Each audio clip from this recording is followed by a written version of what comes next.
جب سے حور کی بات آئی ان کے چہرے بالکل کھل کھل گئے. وہ جنت میں گیا, جہے دیکھو دیکھو میری طرف دیکھو, جنت میں گیا, یہ حور کو دیکھا دیکھا دیکھا, اللہ تعالیٰ کہیں گے او میرا بندہ, او میرا بندہ, اوکے اوکے اللہ. تو اس وقت ہاں قرطبی کی حدیث کا مفہوم بتاتا ہوں, حضرت عائشہ کی روایت ہے, اس وقت بہت لمبی روایت ہے, بہت شارٹ میں بتا رہا ہوں. اس وقت اللہ تبارک و تعالیٰ پوچھیں گے تیری بیوی کو بلاؤ, بلاؤ تیری بیوی کو, کیا بولیں گے؟ ارے آپ لوگ کیا بولیں گے؟ میرے کو کہا کہ سب ذمہ داری دیتے ہو, کیا بولیں گے؟ کیا بولے گا مانو دس اوکے اللہ. تو اس وقت اللہ تبارک و تعالیٰ کہیں گے تیری بیوی کو جنت میں نہیں بھیجنا, کہا نا آف کورس وائی ناٹ, اللہ میری بیوی کو جنت میں بھیجنا ہے, مگر میں مشرق میں تو وہ مغرب میں, باقی ابھی تو یہ ایک بار دیکھ لے نا تیری بیوی, ایک بار دیکھ لے تیری بیوی کو, تیرا دل خوش ہو جائے گا. ایک بار دیکھ لے, ایسے کوئی انٹرسٹ تو نہیں ہے, لیکن آپ اللہ ہے, اب کہتے تو بتا دو, لیکن پھر وہ کہیں اور میں کہیں. اللہ تبارک و تعالیٰ فرشتوں کو کہے پردہ اٹھاؤ, اس کی بیوی بتاؤ. اب جیسے اس کی بیوی سامنے آئے گی, ادھر حور ادھر بیوی, حور خوبصورت ہے, ایک روایت میں آتا ہے 700 گنا زیادہ خوبصورت اس کی بیوی ہو. حور کو دیکھے گا, پھر جیسے پردہ اٹھا اپنی بیوی کو دیکھے گا, اور دیکھ کر کہے گا اللہ, اللہ کہیں گے یہ چاہیے, اللہ پوچھنے کی بات ہے, پونا میں 50 سال اس کے ساتھ نکالے اور نکالوں گا, پوری زندگی نکالوں گا. بڑے لالچی ہیں ہم لوگ, بڑے.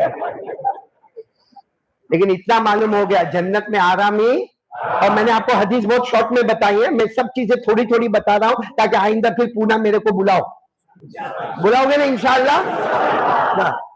جنت میں آرام ہی, یہ میرے رشتہ دار بیٹھے, شاید حیدر بھائی آپ بیٹھے نا, ہاں دیکھو یہ میرے رشتہ دار بیٹھے, کیسا بیچارہ گمسم چپ چاپ بیٹھا ہے, اور میں پہچان میں بھی نہیں آتا, تو حور کی بات ہے اور ہنسا تو میرے کو سمجھ میں آیا.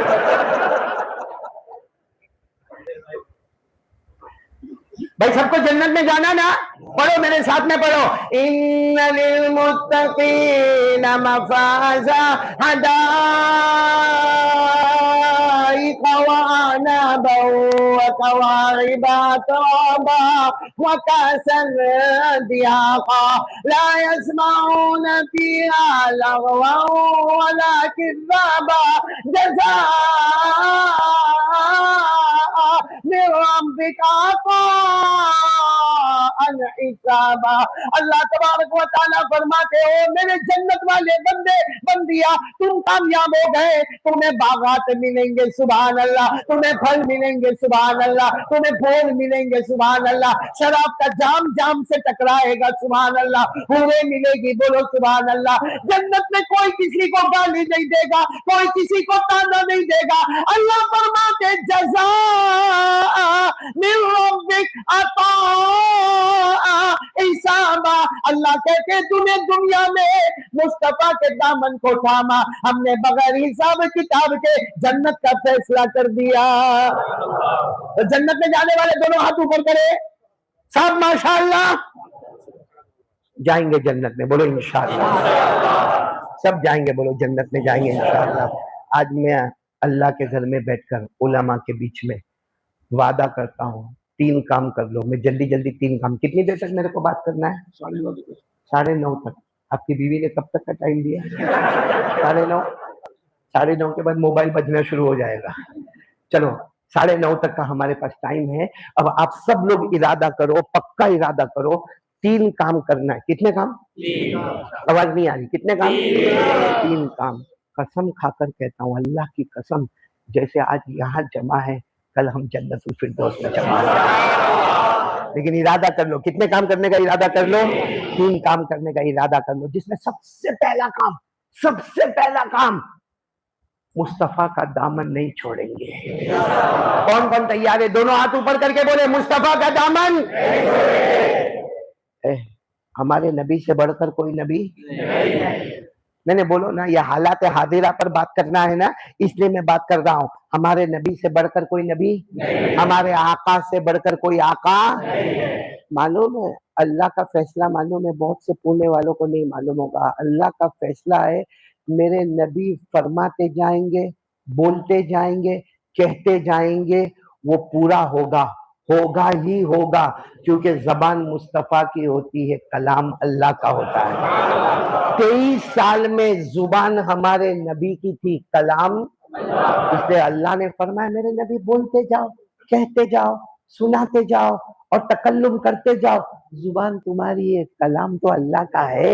اللہ نے فرمایا وَالنَّجْمِ إِذَا غَوَىٰ مَا ضَلَّ صَاحِبُكُمْ وَمَا غَوَىٰ وَمَا يَنطِقُ عَنِ الْهَوَىٰ إِنْ هُوَ إِلَّا وَحْيٌ يُوحَىٰ. اللہ تبارک و تعالیٰ فرماتے میرے مصطفیٰ کلام کرتے جاؤ، بولتے جاؤ، کہتے جاؤ، زبان تمہاری ہوگی، کلام. ابھی ہمارے پورے انڈیا میں بارش کا معاملہ ہے نا، آپ کو معلوم ہے ہمارے نبی پاک بولو محمد رسول اللہ، سننے جیسی بات ہے. ہمارے آقا محمد رسول اللہ صلی اللہ علیہ وسلم جمعہ کا خطبہ دے رہے. بولو ہمارے نبی صلی اللہ علیہ وسلم کیا کرے؟ جمعہ کا جمعہ کا جلدی جلدی ساتھ میں بولتے جائیں جمعہ کا. اور ہمارے نبی صلی اللہ علیہ وسلم کا خطبہ، بھائی آپ کو یہاں جیسے معلوم ہوا کہ کوئی باہر کا مولانا بیان کرنے آیا تو پورا مجمع آ گیا. اگر آپ کو معلوم ہوئے حرمین شریفین کے امام آ رہے ہیں تو یہاں پاؤں رکھنے کی جگہ نہ ملے تو میرے دوستوں جب آج کے حرم کے امام کے آنے پر اتنا استقبال ہو سکتا ہے تو سوچو ہمارے نبی کا خطبہ کیسا ہوگا. ہمارے نبی صلی اللہ علیہ وسلم جمعہ کا دن ہے، سارا مجمع بیٹھا ہے اور ہمارے نبی خطبہ دے رہے. الحمدللہ الحمدللہ نحمده ونستعینه ونستغفره ونؤمن به ونتوکل علیہ ونعوذ باللہ من شرور انفسنا ومن سیئات اعمالنا. ہمارے نبی خطبہ دے رہے، خطبہ جاری ہے. اچانک ایک آدمی مسجد میں آئے، اچانک ایک آدمی مسجد میں آئے اور کتنا کپڑا پہنا ہے معلوم؟ یہاں ناف سے ان کا کپڑا شروع ہوتا ہے اور یہاں پنڈلی پر آ کر کپڑا ختم ہو جاتا. مطلب ایک چادر کو لپیٹ کر وہ آدمی آئے اور آ کر کہا اللہ کے رسول، اللہ کے رسول خطبہ روک دو، اللہ کے رسول خطبہ روک دو. اب کوئی امام جمعہ کا خطبہ دیتا ہو اور روکنا اس کو آسان؟ آج اگر پونے میں کوئی خطبہ دیتا ہو امام صاحب قاری الطاف ہی دیتے ہوئے اور کوئی روکے تو مسجد میں دھمال ہوئے کہ نہیں ہوئے؟ اور دھمال زیادہ وہ کرے گا جو فجر نہیں پڑھتا ہوگا، زیادہ دھمال وہ زیادہ اچھلے گا. ہاں ہوتا ہے ہوتا ہے. اب یہاں ہمارے آقا شاسن خطبہ دے رہے، سارے صحابہ گردن جھکا کر بیٹھے اور وہ اتنا سا کپڑا پہن کر آئے، آ کر کہتے اللہ کے رسول خطبہ روکے.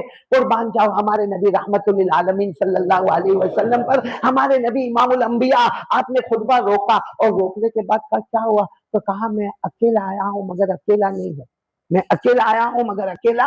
تو ہمارے نبی نے فرمایا سمجھ میں نہیں آتا تم وحیدن اکیلے آئے ہو اور اکیلے نہیں ہو؟ کہا میں آیا نہیں ہوں، مجھے بہت سارے گاؤں والوں نے مل کر، کریا کریا، دیہات دیہات، بستی بستی والوں نے مجھے نمائندہ ایمباسڈر بنا کر بھیجا ہے. اور اس لیے بھیجا ہے کہ اگر 24 گھنٹے میں ہمارے یہاں پانی نہیں آیا ہمارے جانور مر گئے. یہ کہہ کر وہ رونے لگے ہمارے جانور مر گئے، ہماری سواری کے جانور بھی مر گئے. اگر 24 گھنٹے میں پانی نہیں آیا تو ہماری عورتیں مر جائے گی، سب بیوہ ہو جائے گی، یتیم ہو جائیں گے، ہمارے بچے مر جائیں گے.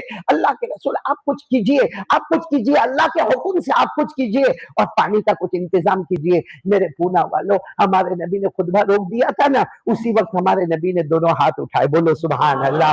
اور دونوں ہاتھ اٹھا کر ہمارے نبی نے کیا فرمایا؟ اللہم اسقنا غیثا مغیثا ہنیئا مریئا اللہم سیبا نافعا. ہمارے نبی نے فرمایا اللہ پانی برسا دے، موسلا دار پانی برسا دے، خوشگوار پانی برسا دے، نفع دینے والا پانی برسا دے. اللہ پوری زمین کو سیراب کر دے، کھیتوں کو بھی سیراب کر دے، جانوروں کو بھی سیراب کر دے، چرندے درندے پرندے سب کو سیراب کر دے. ہمارے نبی نے دعا مانگی، صحابہ کہتے ہیں اللہ کی قسم. ہمارے نبی نے ہاتھ اٹھائے، چلو مانا 1 منٹ، دعا مانگی 2 منٹ، کتنا ہوا؟ 3 منٹ. صحابہ کہتے ہیں اللہ کی قسم اتنی دیر میں تو بادل جمع بھی ہو گئے، گرجنے بھی لگے، بجلی کڑکنے بھی لگی اور پورے مدینے میں پانی شروع ہو گیا. بولو پورے مدینے میں پانی. کون سا دن تھا؟ نہیں ساتھ میں بولو کون سا دن تھا؟ اور پانی آ رہا ہے، موسلادھار پانی آیا، اتنی چلچلاتی گرمی تھی مگر بادل بھی آ گئے، بجلی بھی آ گئی، بادل جمع بھی ہو گئے، پانی برسنا بھی شروع ہو گیا۔ اور دوسرا دن کون سا؟ شنیچر، پانی آ رہا ہے، پھر اتوار، پھر منڈے، پھر ٹیوزڈے، پھر وینسڈے، پھر تھرسڈے، پھر اب جو دوسری جمعہ تک لگاتار پانی آ رہا ہے۔ اب آپ کو معلوم ہے لگاتار پانی آوے، ہمارے پونے میں لگاتار پانی آوے تو سیلاب آ جاوے، لیکن وہاں کھلی کھلی زمین کی پانی آئے جا رہا ہے، پانی آئے جا رہا ہے، پانی آ جا رہا ہے۔ دوسری جمعہ کو باقاعدہ صحابہ نے کھجور کے چھپر لگائے، کیونکہ جمعہ تو ہونا ہی ہے لیکن کھجور کے چھپر لگائے گئے، اور ہمارے نبی صلی اللہ علیہ وسلم کے لیے بڑا چھپر چھتری کی طرح، امبریلا کی طرح لگایا گیا کہ ہمارے نبی اس کے نیچے کھڑے ہو کر خطبہ دیں گے۔ اب سارے صحابہ کھجور کے چھپر کے نیچے جمع ہے، اور وہ کھجور کا چھپر کبھی ٹپکتا ہے، کبھی نہیں ٹپکتا، کبھی پانی آتا، کبھی نہیں آتا، کوئی بھیگ رہا ہے، کوئی نہیں بھیگ رہا ہے، مجمع بیٹھا ہے، اور ہمارے نبی خطبہ دے رہے الحمدللہ الحمدللہ نحمدہ ونستعینہ ونستغفرہ ونؤمن بہ ونتوکل علیہ۔ ہمارے نبی خطبہ دے رہے، بیچ خطبے میں وہی آئے، کون؟ جو گئے ہفتے آئے تھے، اور وہی کپڑا وہی اسٹائل آئے، اور آ کر کہا اللہ کے رسول خطبہ روک دو۔ آج ہمارے نبی نے فرمایا خطبہ روک دو، تم وہی ہو نا جو لاسٹ ویک آئے تھے؟ تو کہا کہ ہاں اللہ کے رسول میں آیا تھا۔ تو ہمارے نبی نے فرمایا تم بالکل خطبے کے ٹائم پر ہی آتے ہو، جلدی نہیں آ سکتے؟ کیا کام آنا؟ اللہ کے رسول میرے پاس سواری نہیں، کبھی کسی کی لفٹ مل جاتی ہے تو سواری پر بیٹھ جاتا ہوں، کبھی کسی کے گھوڑے پر بیٹھا، کسی کے اونٹ پر بیٹھا، کبھی چلتا آیا، کبھی راستے میں پانی بھرا ہوا تھا تو وہاں رک گیا۔ اللہ کے رسول بہت تکلیفوں سے آیا ہوں، تہجد کے وقت نکلا ہوں، لیکن جمعہ کے وقت میں آپ کے پاس پہنچا ہوں، اللہ کے رسول میرے کو معاف کر دو مگر میں آیا ہوں۔ تو ہمارے نبی نے فرمایا لاسٹ ویک گئے ہفتے تو آئے تھے، آج کیوں آئے؟ بند کروا دو۔ کیا کروا دو بند؟ ہم کو کیسا ہنسنا آیا؟ ہمارے نبی بھی مسکرائے، بولو سبحان اللہ۔ اور ہمارے نبی جب اچانک مسکراتے تھے نا، ایسا لگتا تھا اندھیری رات میں 14ویں رات کا چاند نکل کر سامنے آ گیا۔ ہمارے نبی مسکرائے، اور ہمارے نبی نے دونوں ہاتھ اٹھائے اور کیا دعا مانگی؟ اللہم حوالینا ولا علینا، اللہم علی الاکام وعلی الاجام وعلی الجبال وعلی الاودیہ وعلی منابت الشجر۔ ہمارے آقا صلی اللہ علیہ وسلم نے دعا مانگی، اللہ پانی آتا ہے آنے دے، مگر اسے گھاٹیوں میں پہنچا دے، اسے پہاڑوں میں پہنچا دے، اسے دریاؤں میں پہنچا دے، اسے صحرا اور جنگلوں میں پہنچا دے۔ اللہ اب پانی کی یہاں ہمیں ضرورت نہیں ہے۔ صحابہ فرماتے اللہ کی قسم ہمارے نبی نے ہاتھ اٹھائے، ہاتھ رکھے، اس سے پہلے پانی ختم۔ پانی ختم ہوا وہ تو ٹھیک ہے بھائی، ہمارے نبی نے دعا مانگی پانی ختم، لیکن پونا میں اگر صبح میں بارش ہوئی ہو یا 2 دن پہلے بارش ہوئی ہو، آپ باہر جائیں گے تو کیچڑ ملے گا کہ نہیں ملے گا؟ گٹر بھری ہوئی ملے گی کہ نہیں ملے گی؟ نالے بھرے ہوئے ملیں گے کہ نہیں ملیں گے؟ سارے صحابہ فرماتے اللہ کی قسم ہم تو جمعہ پڑھ رہے تھے، خطبہ ہو رہا تھا، ہم نے جمعہ کی نماز پڑھی، جمعہ کی نماز پڑھ کے باہر نکلے تو ہم کو تو ایسا ہی تھا کہ اپنے کپڑے اوپر کرنے پڑیں گے کیونکہ باہر نالا بھرا ہوگا، کیونکہ آئے تھے تو بہت پانی میں آئے تھے۔ اب باہر نکلے تو اللہ کی قسم ایسا لگتا تھا پانی آیا ہی نہیں تھا، راستہ اتنا صاف شفاف راستہ کہ جیسے پانی آیا ہی نہیں تھا۔ اور ایک عادت ہوتی ہے اور ہونا بھی چاہیے بھائی، ہونا بھی چاہیے، علماء کا احترام بہت ہونا چاہیے۔ صحابہ کرام کی عادت تھی جب جمعہ کی نماز ہو جاتی کوئی ہمارے نبی صلی اللہ علیہ وسلم سے مصافحہ کرتے، کوئی ہمارے نبی سے بولو معانقہ کرتے، کوئی ہمارے نبی کی پیشانی کو چومتے، کوئی ہمارے نبی کے ہاتھوں کو چومتے۔ بس جمعہ کی نماز مکمل ہو گئی اور صحابہ کرام نے ملنا شروع کیا، اور میں تو کہتا ہوں علماء جو ہے نا، علماء وہ نبی کا مشن لے کر چلتے ہیں۔ جیسے ابھی قاری الطاف صاحب کے بارے میں ہم نے سنا، دیہات گاؤں کریا گئے اور 3,500 بچوں کو یہ ملت فاؤنڈیشن ان مکتبوں کو چلاتا ہے۔ اللہ تبارک و تعالیٰ اور بھی ترقیات سے مالا مال فرمائے۔ ہمیشہ ایک بات یاد رکھو، کہا گیا کن عالمن او معلمن او مستمیعن او محبن ولا تکن الخامسہ۔ حدیث پاک میں لکھا ہے عالم بن جا، کیا بن جا؟ عالم کہاں بنوں گا، اب تو گیا زمانہ عالم بننے کا، کیونکہ عالم کا کورس کسی کو پوچھو تو 10 سال کا بتاتا ہے، کم سے کم 5 سال کا، اب کہاں عالم بنوں گا؟ تو کہتا اچھا عالم نہیں بنا معلم بن جا، معلم یعنی سکھانے والا کا، جب عالم نہیں بنا تو معلم کیسے بنوں گا؟ جب سیکھا نہیں تو سکھانے والا۔ تو کیا ہمارے نبی پر قربان جاؤ، فرمایا کن مستمعا، عالم نہیں بنتا مت بن، معلم نہیں بنتا مت بن، مستمعا، علماء باتیں کرے اسے سننے والا بن جا، بولو اسے سننے والا بن جا۔ اچھا نہیں میرے پاس ٹائم نہیں ہے، میں بہت busy, I am too much busy, میں نہیں جا سکتا مولانا کے بیان میں، تو فرمایا او محبا، عالم بھی مت بن، معلم بھی مت بن، مستمع بھی مت بن، کم سے کم علماء اور مسجد کے امام اور اذان دینے والوں سے محبت کرنے والا بن جائے۔ کہا وَلَا تَكُنَ الْخَامِسَ، پانچواں مت بننا، عالم بن، معلم بن، مستمع بن، محب بن، پانچواں مت بننا۔ تو صحابہ نے پوچھا پانچویں کا کیا مطلب ہے؟ کہا کسی اللہ کے ولی سے، حافظ سے، قاری سے، عالم سے، مفتی سے کبھی نفرت مت کرنا، ورنہ دنیا میں بھی برباد ہو جائے گا، آخرت میں بھی برباد ہو جائے گا۔ وَلَا تَكُنَ الْخَامِسَ فَتُهْلِكَ، پانچواں بنے گا تو تو برباد ہو جائے گا۔